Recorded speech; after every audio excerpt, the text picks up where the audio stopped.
se dashuri shamazana. Sot do t'ju paraqes një grup unik të sapo ardhuarish në këtë supermarket, të cilët po nisin një përvojë të veçantë profesionale.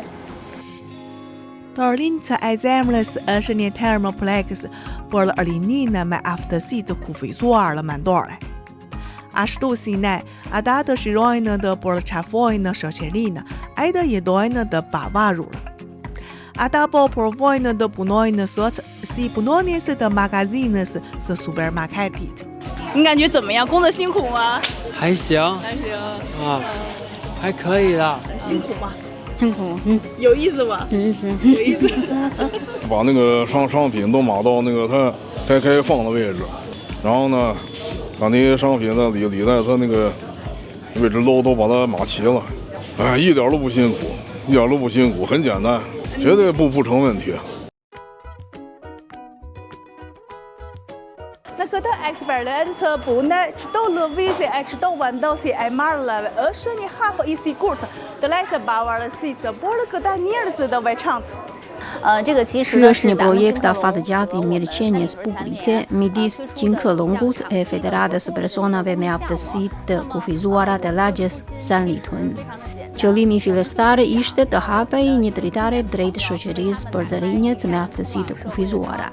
Si fqinjët e hershën të rënjosur në këtë lagje, ne jemi të gatshëm të ofrojmë një mjedis të vërtet të pune që ata të zotërojnë aftësinë dhe të krijojnë vetbesim. Në këtë projekt ne I morëm plotësisht parasysh karakteristikat dhe aftësitë e tyre, duke krijuar vende të lehta pune të tilla si organizimi I madrave në drejtimin e punonjësve të tjerë.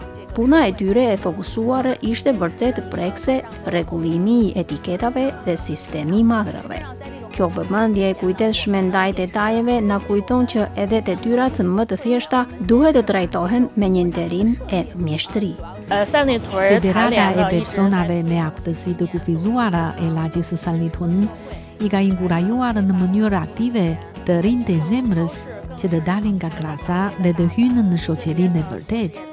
Këta të rinj janë të zellshëm, të kujdesshëm dhe I zbatojnë rregullat në punën e tyre, duke dëshmuar nëpërmjet veprimeve se nuk janë vetëm njerëz që kanë nevojë për kujdesje. Me mbështetjen e duhur, besoj që ata janë plotësisht të aftë të përmbushin rolet e tyre dhe të krijojnë vlera.